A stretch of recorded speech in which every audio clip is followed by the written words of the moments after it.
The Seven Secrets of Somewhere Lake by Sam Campbell. Chapter 23. Secrets of the Secrets. Tony and Hubbub evidenced a great deal of personal pride and ownership in the beavers of Somewhere Lake. They led us to this secluded haven with much ceremony. We reached the lake before sunrise on our first visit. Zany went along, of course. He held close to Tony and did whatever Tony did. If the boy crept up to a tree and peered around it cautiously, the dog did too. If Tony crawled along flat on the ground, so did Zany. When once the lake was in sight and the beavers active, our pup was at his best. One moment he would be staring at the flat tails while he trembled with excitement. Then he would break into a doggy smile, looking around at each of us to see if we saw everything too, while he panted his enthusiasm. "Do you see much difference in the lake?" asked Hubbub. "An amazing difference," exclaimed Jenny. "The water is much higher, and it is so clear." Yes, we can see the beavers swimming way down deep," commented Hubbub. "There are 4 food catches now, and every time we come we see them bringing in material." The boys led us to the edge of the lake. At first, the several beavers that were swimming around slapped the water with their tails and dived. However, they were soon up again and approaching us cautiously. There was one big food catch at the point where the trail comes to the lake. The clever animals had brought in fair-sized limbs of the aspen tree, forcing the big end of the limbs into the soil at the bottom of the lake. Large-sized stones had been placed on these branches to hold them down. Layer after layer of branches and stones would be positioned in these catches until a great pile of brush had accumulated. Then, when winter days came, the beaver would swim under the ice and feed on the bark and leaves of this food storage. "Isn't it awfully cold for them in the water during the winter?" Hubbub shivered at the thought. "You tell me it gets 50 below zero here sometimes." "Yes, it does get that cold," I replied.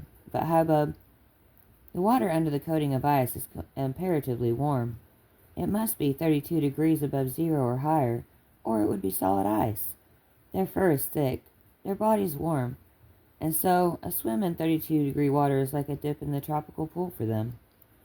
"But it would take a long time for them to swim over and feed that way under the ice," put in Tony. "What do they do, take oxygen from the water like a fish?" "No, the beaver is a lung breather. He needs air, just as we do. He can hold his breath for at least 10 minutes and perhaps longer. Then usually there are air bubbles imprisoned under the ice, and he may come to one of them for breathing." "Now, one point you can clear up for me," said Jenny. "When he is chewing at this brush underwater, how come he doesn't get his mouth flooded with water?" "Because his lips meet behind his front teeth," I explained. "He can seal off the rest of his mouth and chew as long as his breath holds out." "His ears?" queried Hubbub. "Both his ears and his nostrils were equipped with valves. These are operated by voluntary muscular action and close against the water. He is perfectly leak-proof when he goes down under, you may be sure of that." Our conversation was interrupted as Hubbub noted one of the animals swimming towards us, deep under the surface. We could see him plainly. His streamlining was most apparent. His body looked like a model for a modern submarine. His nose was pointed forward, his front feet folded neatly to his body so as to offer little resistance to the water. His hind feet with their big webbed toes were propelling him, and his flat tail was acting as a rudder. Sometimes his tail works in propelling motion too, but this one was using it only for guidance. "How fast can he go?" whispered Tony. "He is not such a fast swimmer," I answered. "He has been timed at 2 miles per hour, though some students think he can go a little faster." The beaver emerged suddenly at the water's edge, about 20 feet from where we stood. "It's Dopey!" exclaimed Hubbub. "Nope, it's Doc," argued Tony. "It's Dopey, I tell you." "How do you know?" "I just know it's Dopey, that's all." Well, Tony was unconvinced. "It's Doc." Whether it was Dopey, Doc, Sneezy, Sleepy, or who, it was a beautiful animal, and seeing him so intimately was a thrilling experience for all of us. Zany went into a spasm of delight. He pranced back and forth in front of the unperturbed creature, giving muffled barks of welcome. The beaver shook himself free of water and stretched his head high, displaying the 4 sharp, orange-colored teeth in the front of his mouth. "Oh, do you need a change of toothpaste?" said Hybub softly. "Don't worry about his teeth," I commented. "Whether dentists approve of that color or not, those are good teeth. In fact, they are the most vital part of his equipment. He does all the cutting of trees with them." "Doesn't he wear them out doing that sort of thing?" asked Tony. "No, to the contrary. His teeth grow so fast. If he does not keep up his cutting, they become too long and hold his mouth open. That is why beavers sometimes cut trees they do not need for food or building. They must keep those teeth from overgrowing." Dopey or Doc put on a fine show for us this morning, as if he realized he was Exhibit A scientific demonstration. He performed his toilet before us. With an elaborate motion, he swung his tail forward and sat up on it. This position seemed to aid in the discharge of oil from the glands near the base of his tail, a substance which is applied to his fur to resist the action of water. Here he took to combing his fur. The second toe on each hind foot is split, forming a comb, and he uses them for that purpose. "Dopey, do you want my powder puff?" asked Jenny. "Towel?" asked Hybub. "Lipstick, rouge, mirror?" added Tony. But the beaver kept right on, not even noticing Zany, who was stretched out 3 feet from him, fascinated at what he saw. His toilet finished, Dopey came to us for a bite of apple. By way of demonstration, Hybub teased him up onto his lap. Then the interesting creature waddled back to the lake. Zany followed him right into the water. The 2 animals swam about for a while, the beaver obviously making sport of the dog. Day after day we returned to our beaver colony. The animals were settling down to work, preparing for the coming winter. Every day wonderful things were happening, and we did not want to miss a single development. Besides, the time was rapidly approaching when Hybub and Tony must return to their school, and they wanted to see as much of this beaver land as possible. Trees were falling before the cutting of the beavers. We could see no evidence that the animals felled the trees in a chosen direction. The aspens were crisscrossed on the ground, some in such a way as to be of no use to the beavers, and a number of their cuttings had leaned against neighboring trees. The beaver is such a fascinating and mysterious animal that the tendency among nature enthusiasts is to credit him with a lot of purpose and plan he does not have. To dispute popular fallacies, the beaver does not cause trees to fall a certain way. He does not use his tail as a trowel. He does not suck the air out of sticks to make them sink. He does not use muskrats as slaves to do his work. He does not drive stakes with his tail. There is enough evidence of the cleverness of this remarkable creature without inventing things. At one point along the shores of Somewhere Lake, we saw the beginning of the beaver's most remarkable accomplishments. The 7 Secrets had begun a canal. It was about 5 inches deep, a foot wide, and 50 feet long when we discovered it. Already its purpose was plain. They were digging it towards a fine stand of aspen trees 200 feet back from the lake. They had done some cutting along these trees, but apparently had learned it was a big task to drag the materials to the water. Hence, they concluded that water transportation would be easier. They understood that the water wouldn't run uphill, so their canal was following the lowland. In future days, they would scoop out their little waterway until it held water about 8 inches deep, and in this they would float their cuttings down to use in their home building. These animals' engineers have been known to build a canal 750 foot long. One morning, Hybub and I went alone to the lake, and we witnessed something that had been seen by very few people. Every student knows beavers cut trees, and from studying the cuttings, they reason out how it must have been done.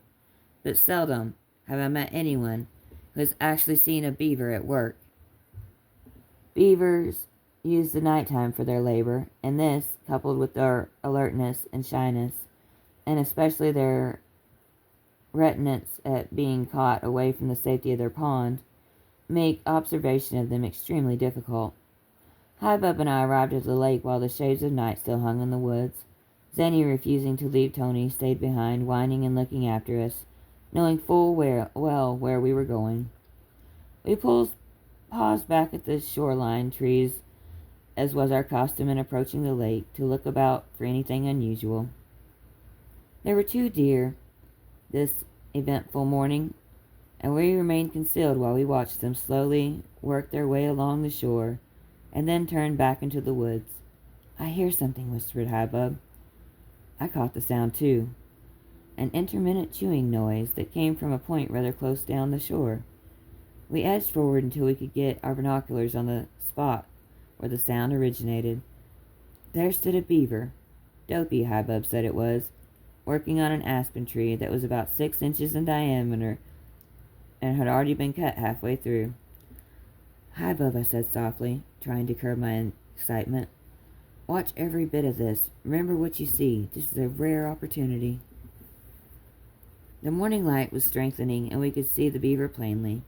How long he had been working on this tree, we had no way of knowing, but a tree that size had been cut in a single night by one beaver.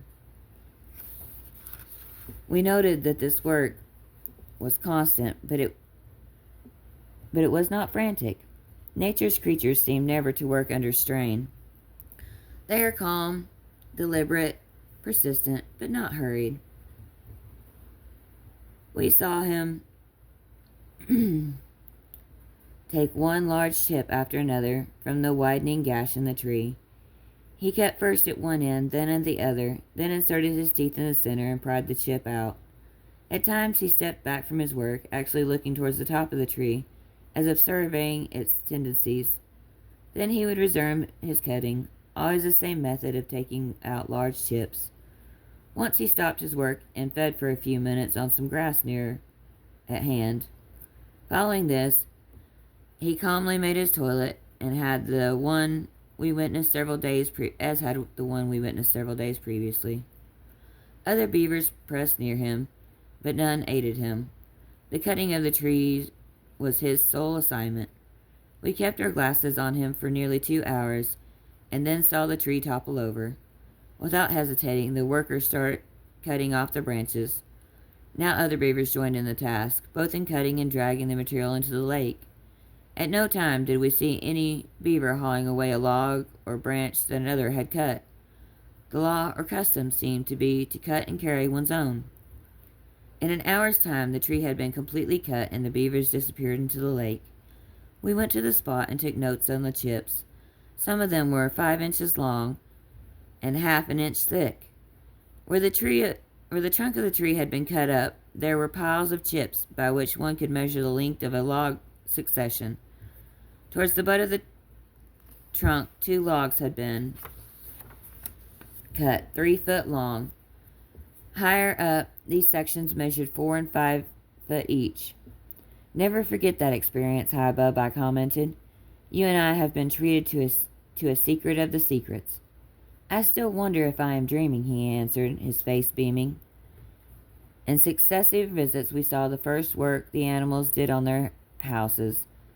There were 3 under construction. These consisted of piles of mud, grass, and sticks arranged in a compact, strong mass.